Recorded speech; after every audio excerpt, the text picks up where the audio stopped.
let's get started. As mentioned, welcome to our mid-year town hall, which is June. And it's great to see some familiar faces and also some new faces. Now, before we kick off the session, just a couple of quick reminders. As always, we will be recording the session. Also, please post any questions you might have in the chat window. Or alternatively, raise your hand after our showcase during the Q&A session. And lastly, we are always looking forward to seeing your lovely faces and making these sessions interactive. So please feel free to keep your videos on. Now, with that said, we have a great lineup in store for you today. But first, let's welcome our community, which is ever growing, and we would like to welcome the following organizations who have recently joined us. Now, it's great to see organizations from different thematic areas and regions joining us. So in LATAM, we have the Lemon Foundation, which is bringing together a group of extraordinary people who exercise leadership with potential to enact change and transform Brazil into a fairer and more advanced country. Their WhatsApp chat service seeks to connect leaders to share these experiences, collaborate on projects, and also drive change. We also have MES Costa Rica, which is an in-country organization that believes in democracy, dialogue, and ethical leadership. They're building a WhatsApp chat platform for their incubator, which is identifying and selecting and training their new generation of political leadership in Costa Rica. And in EMEA, we have the following organizations. We have the Ministry of Health in Kenya, who have partnered with an amazing organization called Population Services International to build an on-demand health chat service on WhatsApp to support the people in Kenya. The service will share important information about health-related topics and the latest outbreaks. We also have Tropical Health and Education Trust, which is a London-based organization focused on obstetric care support and training of community health workers. We also have Yebi Health, which is based out in Tanzania and delivering accessible healthcare across Tanzania by providing affordable medicine and medical devices. And lastly, we have the food security focused organization called Solidaridad, headquartered in the Netherlands and working in over 40 countries. And in APAC, we have Kaya Guides, which is an India-based organization offering youth a guided self-help program that teaches them effective tactics to reduce stress and depression. We would like to welcome all these new organizations, and we look forward to being part of your journey of making an impact. I'll now hand over to Gustav to take us through the next step. Thanks, Kanya. Yeah, I'm very pleased to be able to talk to you, to everybody in the room about the Kilkari pilot in India. For the members of the community who've been with us over the last couple of years, you know our very deep and long-standing work together with our parent organization, Practical.org, now Reach and Mom Connect over the years. Many years ago, almost 10 years ago, when we started that work, our sister organization in India, Arman, launched a program called the Mitra, and we were following their work with interest and sharing ideas over the last couple of years. Arman, the organization that's responsible for Mitra, took over Kilkari a couple of years ago, and we're very proud of the work that they're now doing. They're launching their pilot. Kilkari is a maternal health program in India with the Ministry of Health in India, and Arman is launching the Kilkari project with the Ministry of Health, and the pilot launched only on the 1st of June this year, and piloting with 500 mothers in India. And the scale-up, as you can imagine, is going to be enormous. If successful, it's going to grow to hopefully 70 million mothers with 850,000 healthcare workers. I think the other really interesting thing that a lot of you will be excited about as well is the use of voice notes for semi-literate mothers on the program. So just really exciting the work that they're doing there, and we really are excited to see how that project grows and how they make use of this program. So we're looking forward with interest to their results and their scale up next year. And I think that's also a really good point at which to segue into the launch of our new accelerator. Over to Lisa for that. Thanks, Gustav.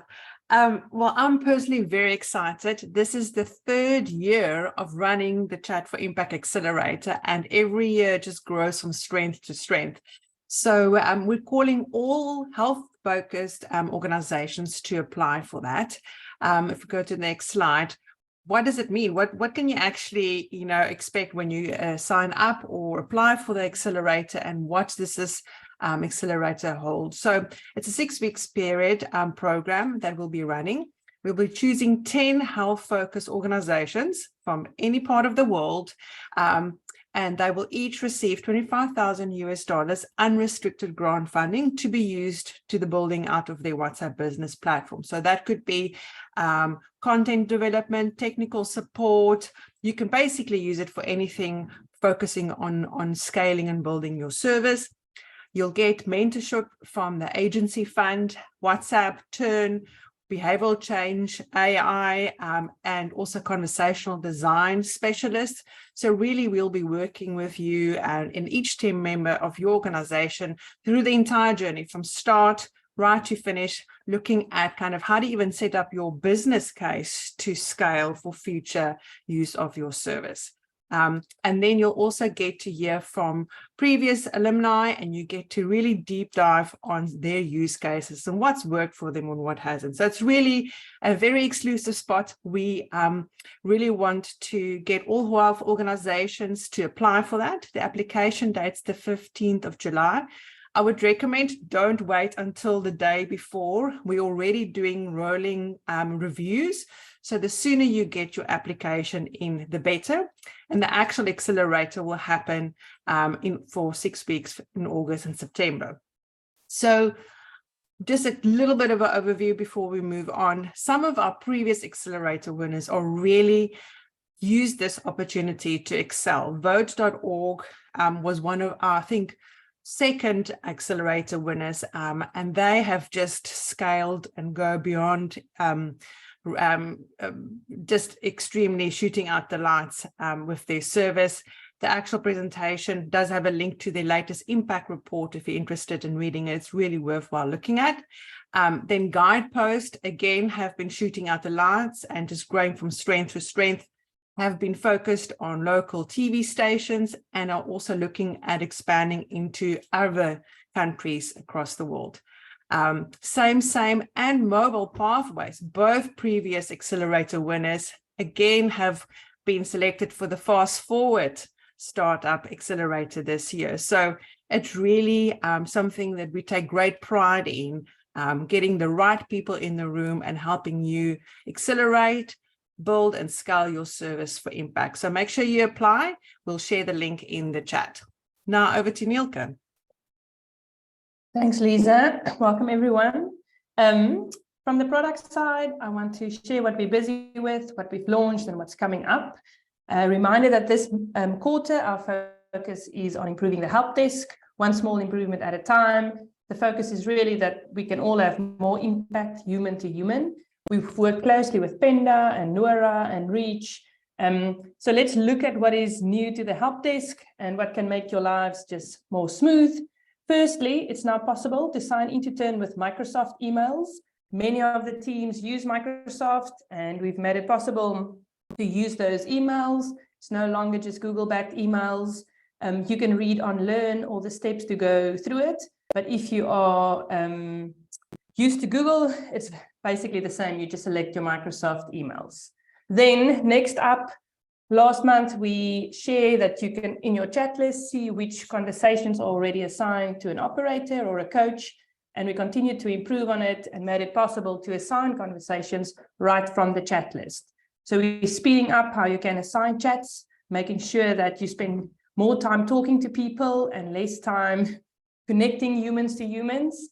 There's also small changes you will note. We've made it very simple to assign a conversation to yourself. Slides is faster than I am. So that's on the help desk. Can we move back one slide? Thank you. And then something I want to call out and get you guys all excited. Behind the scenes, we're working on the human bot handover. That really works on preventing interrupted conversation. So come to Town Hall next month to see that, how it will work, what you can expect. It's an improved experience for the user on navigating the service, and it's an improved experience on the help desk and the operator, and knowing when is a person talking to automation and when are they talking to a human. So yeah, really focusing on human-to-human connection this quarter. And then the last product update I want to share is around the build canvas. Our latest two improvements is that you can now add sticky notes. So let's say you want to leave a note for your future self on why you're doing something, or maybe you're building collaboratively as a team and you're explaining certain steps. Yeah, double click anywhere in the canvas and leave yourself a sticky note. Support all markdowns like bullet points and links and all those lovely things.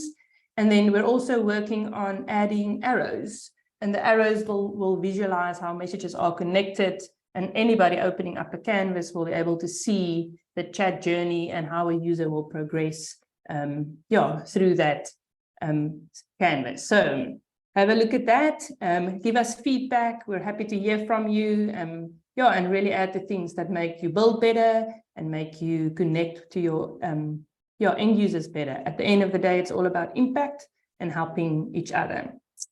With that, I am handing over to Pippa to share with us what's new in the community. Thanks, Milka. So I think you guys all probably know the impact team at June is working really hard behind the scenes to make sure that we make it as easy as possible for all you guys to use kind of evidence-based practice and build chatbots that are built on best practices as you go forward. And a couple of weeks ago, we announced the launch of our formative assessment playbook, which is basically a playbook that is being designed. If we just go to the next slide and start that video, has been designed to make it really easy for anyone to set up a formative assessment, which is basically a smart education term for a quiz that tests someone's knowledge or expertise in this area through asking questions. It's got multiple choice questions that you can put in there, but listen, you can use this not only for educational purposes. If you're running any type of quiz or survey that might have some sort of scoring involved with it, or if you want to randomize questions or your answer options to questions as well, it's got those features. So we heard a lot from all of you guys on feedback on our first iteration, and so this new iteration expands it to provide options where you can use list messages as well as answer options, so more multiple choice options rather than just 3. We also enabled you to randomize the order of questions and the order of your answer options. So keep your users on their toes, or specifically if you require randomization for other purposes. So this is pretty much a fully fledged playbook. Anyone can use it. It's published in the Turn community playbook section. So download it, play around with it. All you need to do as a person to use it is fill out your questions in the table. So I can even use it. Got all the fancy logic coded into the back, but all you need to do is change a couple of settings in the table and add your questions. So that's all from the formative assessment playbook, and the impact team is working really hard behind the scenes to make more of these things available, and working closely with organizations and taking a bit of a human-centered design approach to build these things. If there are any playbooks that you guys are desperate for, please don't hesitate to email me or anyone in the team, and we'll get that on our list of things to do. There's a lot of exciting playbooks coming up that use more advanced AI features, and so very excited to continue to share those with you. So I think I'm handing over. Yeah. Thanks. You can skip that slide. Yes, yeah. I'll quickly jump in here. Thanks, Pippa. I think just adding on what Pippa was saying, us as the impact team have been really working hard to create these playbooks and also kind of learning sessions where we can share our learnings, but you can also learn from one another. So having said that, we're having a Chat for Education roundtable next week. So if you are working in education, it can be teacher to child or school to child, any kind of education, feel free to join us. It's a free event. You can register. We'll share the link shortly. We will have an informal panel discussion with the teams from Rising Academies, New Globe, ED, and Darcel. It's 3 o'clock next week, Thursday, and we would love for you to join. If you're in education, it's going to be a time to kind of bounce ideas of one another and learn how others are using Chat for Impact.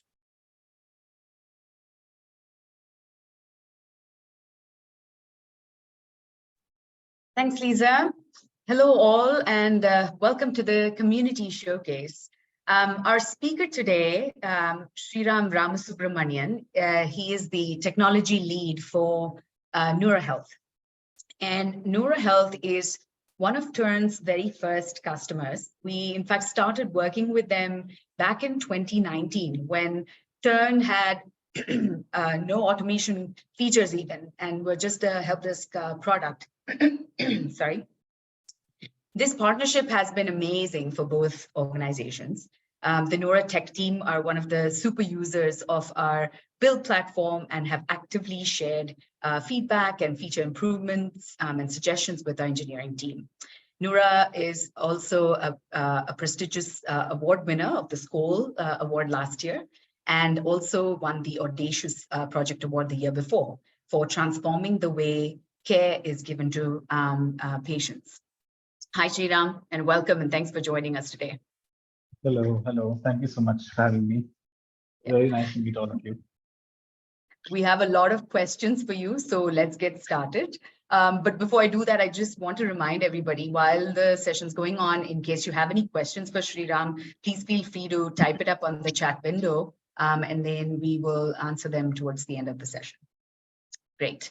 So Sriram, for some of our audience who are not familiar with Neura Health, do you mind giving us a quick overview of what it is that Neura does and who your target audience are and how you are reaching out to them currently? Yes, I can. So Neura started off originally as an in-hospital session. Now I'll explain like what I mean by that and how we got to where we are right now with WhatsApp, etc. So the fundamental gap that Neura sort of realized at the start when it was being incepted was that family members were typically like the biggest caregivers of anyone that goes through any sort of like medical procedure or any major medical event. Are usually the people who are most invested in seeing the recovery of that patient, but are often the least equipped to do the same.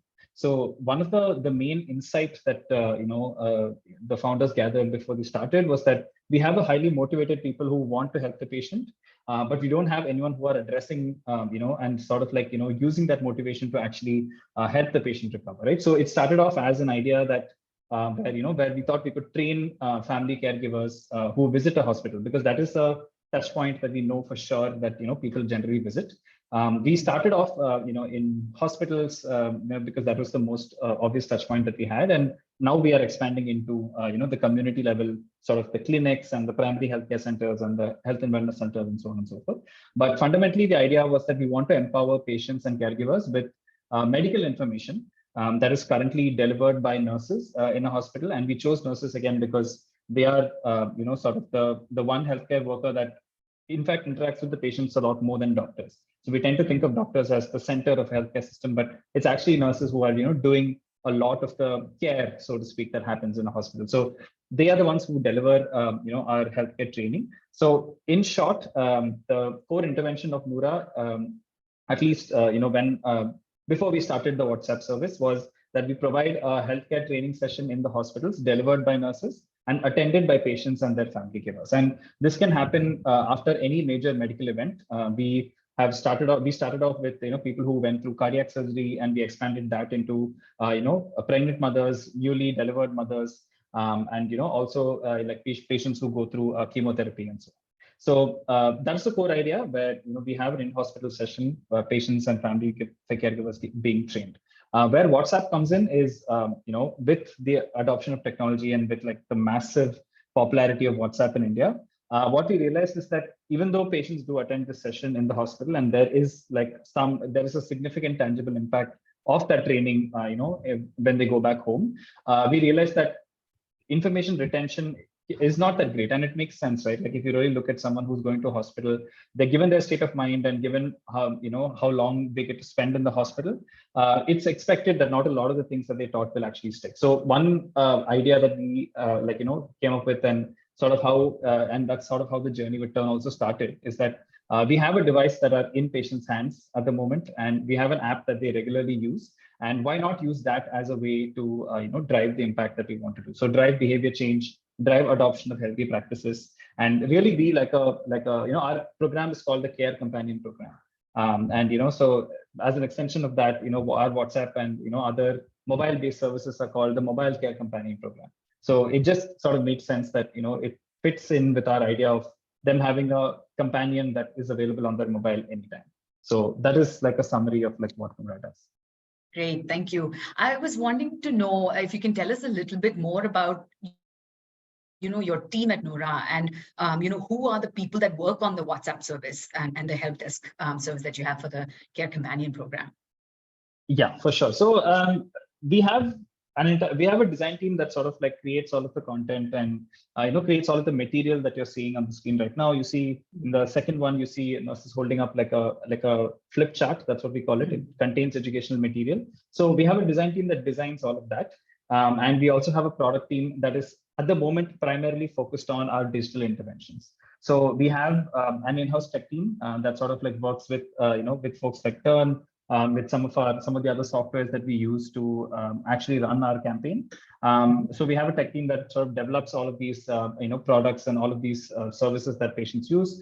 We have a back office medical team that consists of what we call MSEs, medical support executives, translators, and doctors. Now, the reason we need all three of them is, because India is very diverse as a country, from everything from language to culture to food to habits changes, within a few hundred miles, right? You just move a few hundred miles and you're totally speaking a different language. So it becomes very important for us to have a translation layer in between. And of course, we have a medical support executives who are the first line of defense, as in the sense that they are the front line. They respond, they are the ones who receive all patient queries. And we have a team of doctors in the back end that handle all of the escalations and all of the slightly more nuanced medical queries that are unable to be answered by a medical support executive. So we have a back office team, largely the medical team. We have a design team, and that includes the medical team, the content team, essentially in all content generation. And then we have like our tech team, which sort of like makes all of the products, like sort of like actually like we actualize all of the products. We build the stuff that people imagine. So that's broadly like the three teams that we have. Now, that is a very extensive and quite a complex setup that you have. I mean, talking about the multiple languages that you're supporting and the people, including operators, translators, and everybody in the process. Would you be able to kind of tell us about what you think is like an ideal user journey and process, and what are some of the challenges that you are facing today? Yeah, sure. So an ideal user journey would be where someone like a patient walks into the hospital, they attend this care companion session, they learn a lot of new things with respect to how to take care of themselves, how to avoid a readmission, how to take care of themselves. Caregivers learn how to take care of the patient, and so on. And then they get onboarded onto our digital care companion. And given the diversity of sort of digital inclusion in India, we can't directly just go with an assumption that everyone will have WhatsApp. And that's something that we actually learned, in the course of the past 2-3 years that I worked at Nora as well, that we can't, we might miss out on people that don't necessarily have smartphones. So our ideal user journey will encompass, all modalities that people with or without smartphones can access. And once users are signed up, we expect this to be sort of like a behavior change journey where we send them nudges, we send them, health-packed information, information-packed messages. that they can sort of use in their day-to-day life to recover and also help their family members recover. And they can also, we also think of it as like I said, like a companion where, they can use WhatsApp's chat feature where they can just directly sort of like ask questions or, just sort of like ask for clarifications, ask for second opinions and so on and so forth. So the ideal user journey would be that, the patient doesn't necessarily feel any difference in tone or in, sort of the content and in sort of the empathy that we are showing across all of these touch points. And that is something that we really, sort of are striving towards. And it's a huge part of why we have such an elaborate team as well, right? Like we want patients to have like a unified journey across all of this. To sort of double click specifically on the help desk feature, because I think that's for us the sort of the biggest leverage point, because I think there are a lot of services that offer sort of like health messages, health-based nudges, and so on. But I think one of the main distinguishing factors that we have is the people are able to ask questions in their language and get an answer to that within a short amount of time. So to specifically talk about the help desk sort of use case, we have three major sort of like problems that we deal with. So this is just the internal categorization that we have based on the kind of use case that we've seen. So the first one is the assignment problem, which is the core idea is you have a patient that asks a question. Who do you assign it to? Which is the frontline worker that you assign it to? And there are a bunch of criteria that go into this, right? Frontline workers have certain specialities. Some of them are very specific towards cardiac care and how to recover from like a cardiac surgery, for example. Some of them are very focused on newborn and newborn child care. Some of them are really focused on pregnant women care. So there are a lot of conditions that frontline workers are good at, and we also have the language problem, which is that some frontline workers understand some languages, and there are different extents to which they understand that particular language. So, and this is just some of the criteria, right? We do have a lot of other criteria, but fundamentally, how do I assign a particular patient to a particular frontline worker? That is the first problem that we're solving. The second problem is the triaging problem. So once we have chats or cases assigned to like an MSc, which is a medical support executive, they need to then take a call on which to attend first, right? Like which is a more urgent need, which is a need that can be addressed a little bit later, because we all have finite time. And the third problem, which is sort of again coming back to the fact that we're working in India with a very diverse culture, is the translation problem. That because the sheer number of dialects and languages that are available, we sometimes need to pass this through a translation filter to even understand what they're trying to say. Right. So these are broadly like the three large problems that we are solving with the help desk system that we have.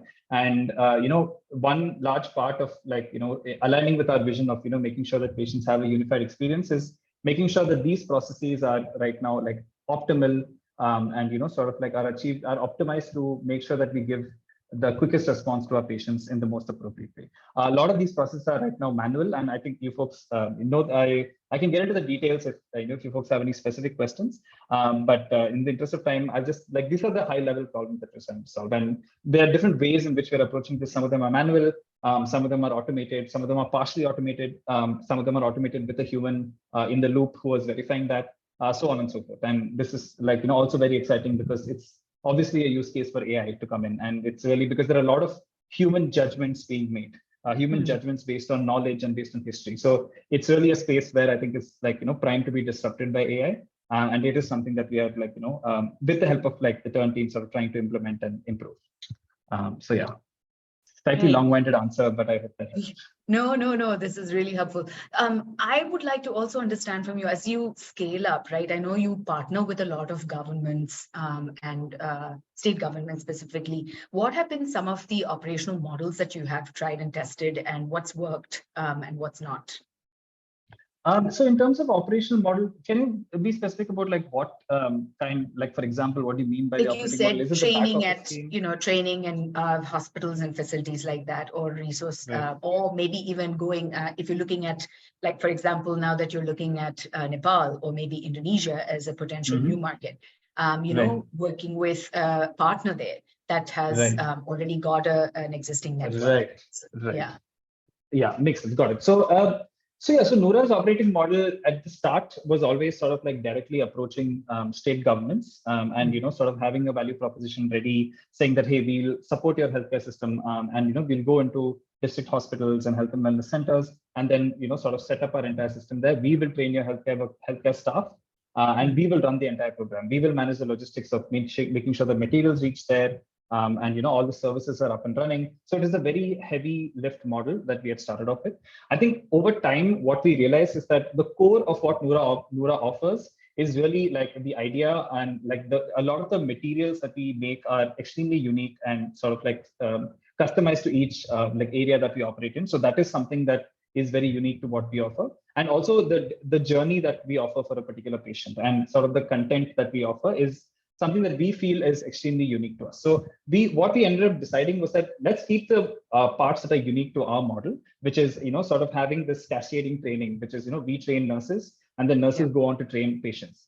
Fundamentally that, and fundamentally that patients are able to onboard onto a digital version of like what Noura offers in the hospital, and they can then interact with them to ask questions. Now, what has changed over time, and keeping these two as the core, what has changed over time is how we approach state governments. So that's I'm sure all of you folks know it is sort of a intensive process, and it's not necessarily always easy for us to convince state government. So one major, I think, strategic move that we have made is sort of working with existing partners in a particular country, where they already have a presence, either have a relationship or either have some sort of presence in the healthcare system, and integrating our services into their system as much as possible. So an example is One Heart Worldwide in Nepal. We're trying to integrate with their services. They already have a presence there, so trying to integrate with what they already have there. And we also, and coincidentally in Bangladesh, we got an opportunity to work on COVID.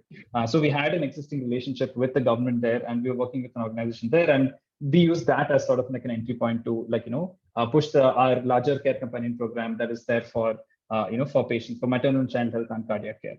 And similarly for Indonesia, we are like in the early stages right now, so we're still looking for like a local implementation partner. But that is sort of the approach that we're following there as well. And we have already tried this in a few states in India, where we have Mamta, which is another a pretty big organization in India that works in the healthcare system. We have partnered with them, and we sort of like co-developed the training with them, and sort of like co-developed the entire program with them. And they sort of take care of the entire logistical side of things, monitoring nurses in the hospitals, making sure that they have all the requisite materials, deciding when a retraining is needed, reporting issues that might happen. All of that is sort of like handled by the implementation partner that is on the ground. And we sort of decide more of the strategic and the design aspects of things. So if you want to implement a new module, or if you want to redesign something, that's where we come in.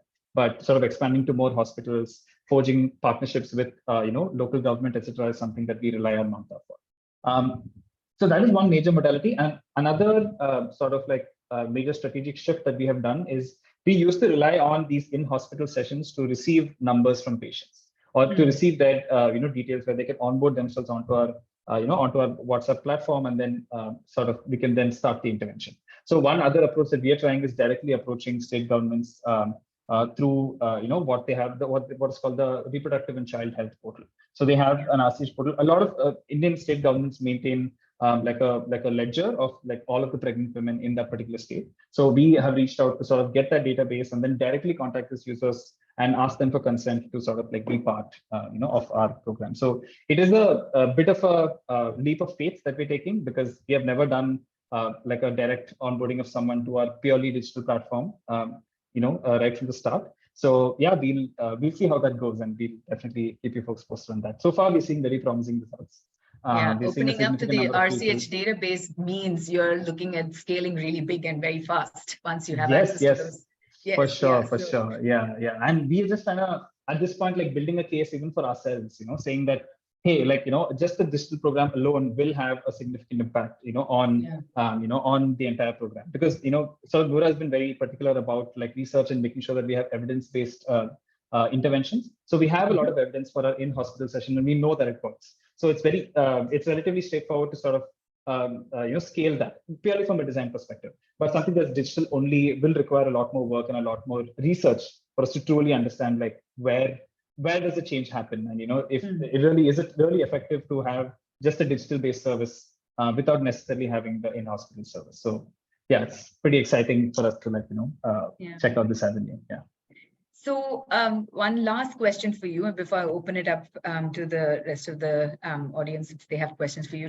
So Sriram, for you, what would wild success look like for Noura? I mean, this year, next 3 years, where do you, I mean, how would you what do you define as wild success? From a tech perspective, from Noura's strategic, growth, however you'd want to answer that. Yeah, so I mean, I think we have an audacious goal of reaching 70 million people in the next 5 years. And we are like sort of well on our way to like, in terms of like starting on the journey. We've sort of expanded a lot this year into a lot of Indian states and multiple countries as well. So I think that is like the one goal that all of us are like, working towards. So that sort of is like the main North Star for us. I would say, like, to me, in the next couple of years, I want to reach, a volume of close to 1,500 to 2,000 questions in a day. So to give you perspective, at this point in time, we handle around 200 to 300 questions in a day, that's coming in from patients. So specifically for the help desk, aspect of the entire service, which is, I think, like I said, which we think is the biggest leverage point for us and the biggest distinguishing factor. We want to sort of really scale up that aspect to 1,500 to 2,000 questions in a day, and all of the backend processes that it takes to get there. We are tracking metrics like the turnaround time, average time taken by each MSC to answer a question, the number of questions that we're receiving, how many of them are straightforwardly answerable by how many of them are standard questions, because some of them are just general information, while some of them are more specific and tailored to that particular individual. So, what are the number of generic questions versus specific questions that we're getting in? So these are all metrics that we are tracking internally and are like, sort of pushing. And if I had to go to list them, there'll be too many. But I think on a high level, sort of reaching 1,500 questions a day is sort of like our aim. So everything that we do is sort of oriented, with respect to the help desk, is oriented towards that goal. So that's a fantastic goal. And we are so proud to be partnering and supporting you guys to get there. Thank you so much. Thank you. I want to just let everybody know that you have the QR code and the WAMI link on the screen. So please feel free to, scan it, check out the Noura Health service. And if you have any questions, please feel free to reach out to us at Impact, and we're happy to forward it to Shriram or connect you guys to them. But Shriram, there are a bunch of questions for you on the chat window. Let's just quickly look. Yeah, I think Shubham has a question. What has been the biggest challenge and learning while trying to work with local governments? So I don't think. Hey, sorry, yeah, that was my question. I just wanted to say this was really good stuff, man. This is very exciting to hear that you guys are taking such newer approaches to be able to scale. And it was refreshing to hear that you are sort of making strides working with local governments. And that's where the question comes from. It's a very challenging scenario to onboard governments with diverse interests, with diverse populations onto the idea that, this is something that will help you or help the populations that are in your state. How do you work with this? What is probably the biggest challenge that you faced, and what are some key learnings that, you would like to share? Yeah, sure. So I just want to preface this by saying that I'm probably not the best person to answer this. Because I primarily work on the tech side, and I do have a sense of like how government partnerships work, but I'm happy to like sort of like connect you to like some of the teams that actually work, day to day with the governments, and they'll definitely be able to give you a lot more insight. But I think like the biggest learning that I would say, like in my experience from what I've seen with governments, is try to integrate with their systems as much as possible. I think just going with saying that, hey, if you have something, we have the capacity to integrate with that, no matter what it is, So that has really given us it has been very fruitful for us in the kind of discussions and the kind of like, in just getting the process moved forward. As soon as you say that, hey, I'm coming with this service that I will provide from my end, governments are immediately very skeptical, and, they end up asking you a lot of questions about usefulness or not, and so on and so forth. So typically what we found is useful is take something that the government is already doing, but doing badly, and then be like, hey, we'll integrate, we'll make this better. So like that has been sort of our pitch for a lot of things, because of course the government is doing a lot for, for patients who are coming in, and for maternal and child health, and for people who are doing cardiac surgery. But like essentially where we try to distinguish ourselves is that, hey, we know that you're already doing this.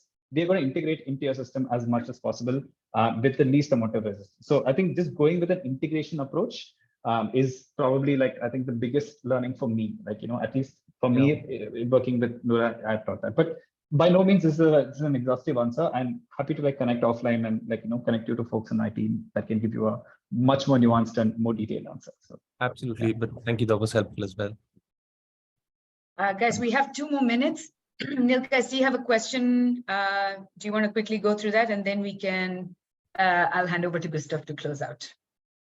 Hey, Sriram, I was just curious. You guys have been, I think, some of the first WhatsApp business API platform users, and obviously from their end, there's been a lot of evolution and features coming to the API. And I was wondering what you guys have found like most impactful or transformative in terms of being like what you can put out to WhatsApp. There's been like template changes, or there's been buttons and lists. Maybe there isn't something specific, but I know you were there right from the start. And just curious what in terms of their feature set works quite well in your use case. Yeah, I think the interactive elements that they have introduced are really helping us. Like you said, the buttons and the list messages and so on and so forth. I think that's it's something that we have we have tried from, I think last year is when we tried our first button-based templates and button-based information sharing. So I think that part has been a bit of quite a game changer for us, because something like typing 1 or typing A or typing B versus just pressing a button is a lot more, it's a much easier intuitive leap. And we feel like, I don't have the data off the top of my head, but I think we have at least close to 20 to 30% of people who engage with a button-based message. And they actually, they press something, even if it is just, trying it out. We feel like at least 20 to 30%. And this was like, these numbers from like earlier in the year. I don't have the latest details, but we have noticed that it increased, interaction at least in our case. So that is something that we were like really, we are really glad that has sort of been implemented. And it's something that we started noticing that other businesses were doing. And then we were like, hey, is this something that we can try? And then, we realized that and we spoke to Indrani, spoke to Simon saying that, hey, this is something that's possible. And we realized that it's something that you folks also offer, and we implemented it. So that would be, I think, like the biggest step change for us, at least in terms of like, interactivity from our end. I think apart from that, what WhatsApp does is what they do. So they are not focused on, they're very clear that they want to be a messaging platform. So you do work with a lot of restrictions in general. Coming from like something like Slack, it does feel very restrictive, but I think that's sort of the trade-off. You have to like have a little bit of a trade-off, and they have the maximum reach. So you have to work within the guardrails that they have set up. So that's how we sort of look at it. Thanks, Sriram. I think Simon posted a follow-up question, which you might not have time, but you're welcome obviously to share it with us or just stay in the chat. But if you could actually request one thing from WhatsApp, and you kind of alluded to there's things in Slack that you like, it's always interesting to hear, working on the API, what you would want to add to a wish list, right? And so if you have something top of mind, feel free to type it there in the chat. Yeah, I do. I just wish they would let us add a bot to a group. That would be the most amazing thing. Just let us add that bot to a group, and like, let us do things, like let us catch events, let us send messages. I think that would be a game changer. But it's anyone's guess whether they're thinking in that direction, but that would really help us. Thanks for sharing, Sriram. No worries. Cool. Thank you, Sriram. Gustav, over to you to wrap up. Yeah, I think just from we exist, and I think all of us are here because we want to provide personal and secure support to everybody on the planet. And it's personally just really exciting and wonderful for me to see how this has matured over the last, let's say, 5 years that we've been doing these real-time conversations. I think we've been having these town halls now since just before COVID. So that's like 4 years now. And it's really amazing now. I'm here, for the guys here, we're 40 people here. For the ones who have your cameras on, please do switch it on. I think what's amazing to me personally is to be in this call and to hear people just in the passing say, oh yeah, no, we're gonna be talking to 70 million people. We spoke about 2 services today where we're just saying that, like, as if, and I remember 2-3 years ago, we were all like mind blown about the fact that WHO was reaching 10 million users, and the vaccine services were doing a couple million users. So I think that's just really amazing. And I think that's why I think more what we want to do going forward for the group of people here is let's learn from each other, I mean, it's not necessarily that it always has to be like millions of users, but I think it's that we want to get to is make sure that these services are available to people everywhere. Health services, educational services, and the groups that are here are building the best, the most, the largest scale and the most effective impact services on the planet. So I think that's for me always so exciting to be here once a month to hear from the groups. So Sriram, look really amazing. You guys impress us and inspire us. I hope it's inspiring all of us to build bigger services. Next month, we're going to see Kilkari. They're going to talk a little bit about how they're going to reach 70 million users. We have a lot of other services that are in the wings growing that I think soon you'll hear from Latin America as well. Really exciting things happening there. And I think, Sriram, to your point about having bots, or at least being able to put contacts in groups, I think we definitely want that as well. I think that'll be a really interesting way to communicate with users. On that, I think you all have probably seen WhatsApp. You know, it's an evolving product. There are always new interesting things, but I think a really big change, it just happened just too soon to this town hall for us to officially talk about that. But you guys saw that channels launched. That's really interesting. That's kind of like I don't know how to describe it. Maybe like the Twitter clone. I don't know if that's, Simon, is that a good way to describe that? Or the Twitter killer or RSS on WhatsApp? Who knows? If anybody's got really good ideas how we're going to be using that. I do think channels, we've already had pings from some of you about how channels will interact with your API services. It's obviously not going to be one-to-one. It's going to be broadcast only. But I think what is really good about channels, that it means that for discovery, there'll be a really interesting mechanism for you to be able to reach audiences in an unsegregated way and then use the API to do your personalized support. So I think that's really exciting. So in the next town hall, we'll be talking more about channels and what does it mean for your services. I think that'll be really exciting.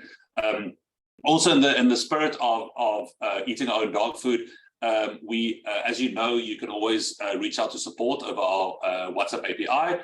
And we also are reinvigorating for those of you who've been working with us long enough. We used to have a group, and then I don't know if you guys recall, the groups that are really small limit, and we ran out of space, basically. So I think the limit was 256. Those groups have now gotten larger. There's also communities. So we are reinvigorating some of our groups again. We're launching a chat for education, or our group for the education roundtable that's happening next week. And you can, the link is there in the link in the chat window. Please click on that if you want to join that. We'll probably reinvigorate the health group as well. So the idea would be to have one-on-one conversations inside those groups. And Sriram, to your question, we hope to be able to put our API in there as well, so we can have automated answers or a bot inside those groups. But that's certainly something that we are looking to do. So I think with that, remember to apply to the accelerator. If you haven't won or been part of the accelerator before, please do apply, or please share that. We really want to get as many interesting applications in this year and onboard them. We're really looking forward to seeing you all next month. And if you have any questions, please ping us either directly or on the group or via API or any of the other many ways that we now have over WhatsApp and other digital media to communicate with you guys. But always inspiring. Sriram, thank you for your time, and thanks for everybody else for joining us today. Thanks, everyone. Bye, everyone. Everyone. Cheers all. Cheers, everyone.